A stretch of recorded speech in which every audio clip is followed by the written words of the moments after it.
If you have a company based in the West Midlands and you're looking to grow in 2026, but you're uncertain what digital marketing strategies that you should be using, should you be trying to team up with a West Midlands SEO agency or looking to do PPC with a different marketing company who's based in the West Midlands? Today, I'm going to go through all the different types of digital marketing strategies that you could be doing to try to grow.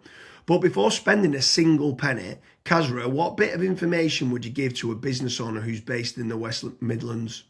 So the number one piece of advice that I would give for a West Midlands business owner is going and setting up some KPIs, tracking profitability. You want to make certain that every single penny you're spending, you are actually getting some form of ROI from. A lot of businesses, they just end up spending a boatload of money and they don't get any leads, or the lead quality isn't that great. You want to obviously have those KPIs in place first. So James, for West Midlands based businesses, what's the first marketing strategy that you would recommend? So step number one for me has got to be branding or brand SEO, and making certain that you're looking good online, you've got a strong reputation. I think everything needs to start, the foundations need to start with a positive kind of brand SERP of who you are and what you do. So a SERP stands for search engine results page, and getting that branding right across the board then can lead on to other things of what you can be doing. It will improve your conversion rate on paid ads or social media. Any leads that you get in, the conversion rate would be good. If at the 11th hour, they're going to decide who you're going to go with, branding, I think, becomes very, very important. So I'd say that's the first thing that people need to get right for all digital marketing strategies. My next strategy is going to be AI visibility. I feel like more and more companies are actually looking into this. So what does ChatGPT, Claude, Gemini, Grok, Perplexity say about your brand or about your business? Is it a positive thing or is it a negative thing? And also trying to figure out what it says about your competitors as well. And obviously trying to improve that's really important. Some people call it AI SEO, some people call it GEO, some people call it LLM optimization. But this is going to be a big thing in 2026 and also in the years to come as well. Yeah, I think that's a huge strategy that people need to be looking at with regards to artificial intelligence. More and more people are obviously using AI. The next one for me is filling in the form at FatRank or Promo SEO, which do a commission-based lead generation service for UK companies looking to grow. I think it's important to be looking at your own digital marketing efforts to generate your own leads, but also if you can use some freelancers and outsource some as well, you've got that diversification of leads. So head on over to fatrank.com, fill in the form and see whether they can help you with a no risk supply of inquiries. Promise you'll also do a very similar performance-based lead generation service as well that you might want to fill in the form with there, and just double check whether you can go and get a third-party lead generation company to top up and start generating you some leads for your business to grow in 2026.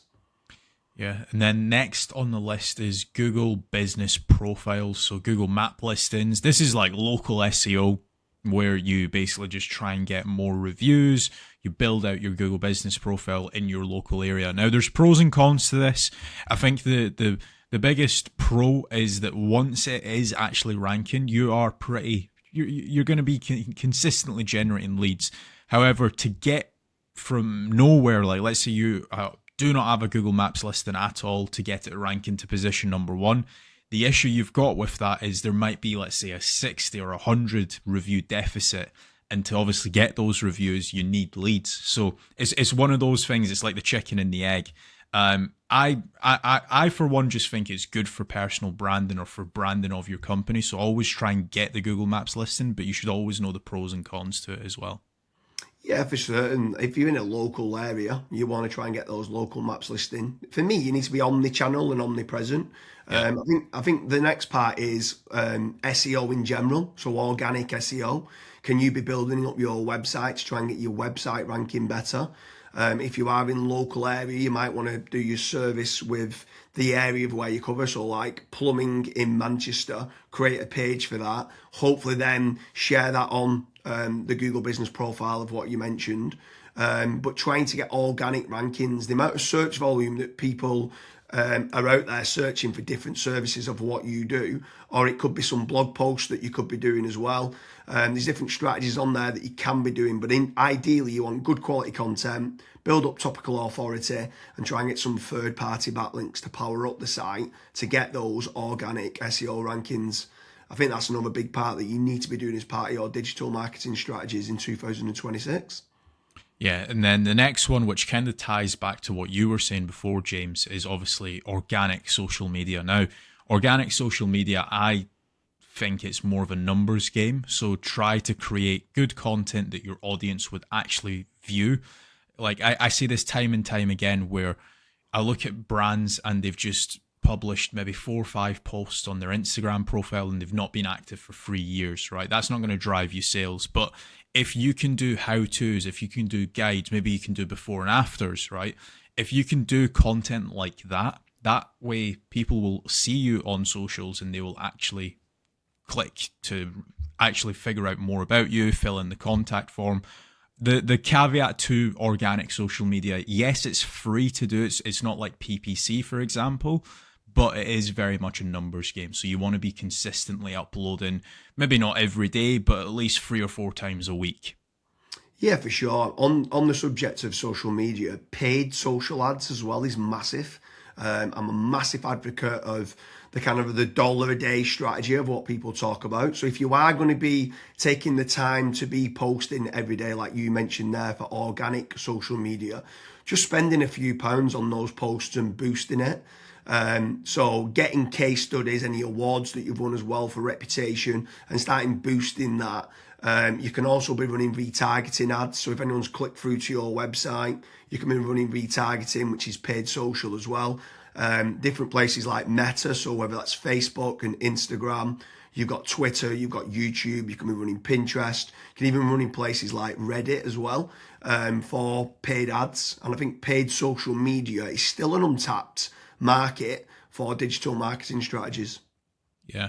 The next one is it's probably a love-hate relationship. It's PPC, right? Google AdWords or doing it on Bing, wherever. That's basically the sponsored results. So if you search for a service, it's above local SEO. Now, I have spoken, and both myself and James, we've both spoken to so many business owners that are either they've spent 10, 15, 20,000 pound on it, and they've not had a single result, or they might have had a few leads and it's just not been of quality. Or you've got other guys that have spent hundreds of thousands on it and they're like, it's the best thing that's ever happened to my business. Now, the reason why people are either they absolutely love it or they absolutely hate it is probably down to how it's been set up. Like there's so many different nuances to PPC, like for example, having a really proactive negative keyword list. Making certain that you have a set of banned IPs. Like, for example, your competitors could be clicking on your ads, and that's deemed as what's called click fraud. Making certain that you've got a high converting landing page. Making certain that you KPI your sales team. So when a PPC lead comes in, that is one of the first priorities that they actually take when it comes to contacting the lead. There's all of these different nuances, and if you're not on the ball with PPC, it's probably not going to work for your business. However, if you've got a really good, well-refined sales team, you've got a really good landing page, you've got a well-kept, up-to-date negative keyword list, you are using click fraud software, at that point, it will actually probably perform well for you. But again, just know the pros and cons to PPC. Yeah, for sure. There's certainly pros and cons. There's benefits of using it to get instant leads. But like you said, the amount of people that we speak to that have burnt a lot of budget and not had the inquiries and stuff that's come through as part of the digital marketing is pretty scary. While we're on the subject of paid, obviously we spoke about paid social ads, and now you've spoke there about PPC with Google or Bing. I'm going to throw in the mix paid ads on AI platforms. It's not fully rolled out as we're doing this video, but I know that ChatGPT are looking to try and roll out ChatGPT ads. Claude, Perplexity, other kind of LLMs might start rolling it out in 2026. I think if you're one of the early adopters and innovators to get on there, I think you could be getting cheap leads or cheap contact form submissions. So it's something to look out for of doing paid AI listings and ads. I think that could be something to look out for in 2026. Next on the list, and this is a little bit out of control. You do obviously have like forums that you can get your brand mentioned in, like for example, Reddit and Quora. That very much comes down to the after fact. Like, where are your customers that you've been dealing with previously? Are they actually raving and shouting about you? If they are, then that's a very good resource of getting other people recommending you. So if you can get that, again, it's a little bit out of your control, but asking for reviews, asking for them to recommend you to friends, to people, that can obviously generate you a decent amount of leads and inquiries as well. Yeah, for sure. And the add-on benefits to places like Reddit is that it's getting cited so much now in the AI overviews. So when you spoke there early on about AI visibility, if you can try to get a positive kind of lot of people talking about the products and services of what you do and some reviews on there, it's indirectly then going to help you, or directly actually is going to help you with AI visibility.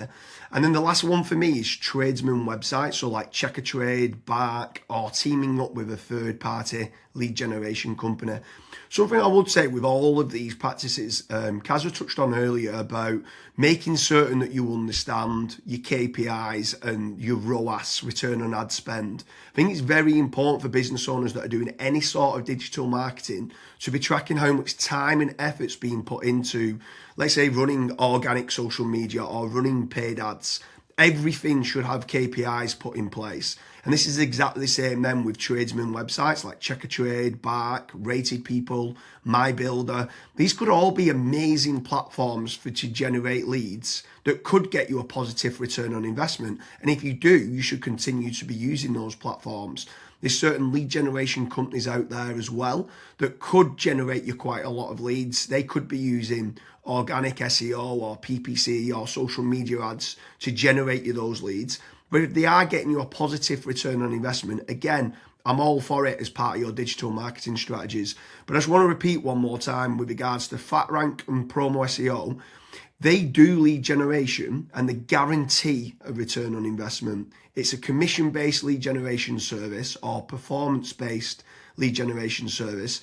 So make sure you head on over there, fill in the form. That could just be one part of generating leads of many. You should be trying to generate your own. You should never have a single point of failure, and you should be trying to get that diversification. But make sure you head on over to Promo SEO or FatRank lead generation service as part of your digital marketing efforts in 2026.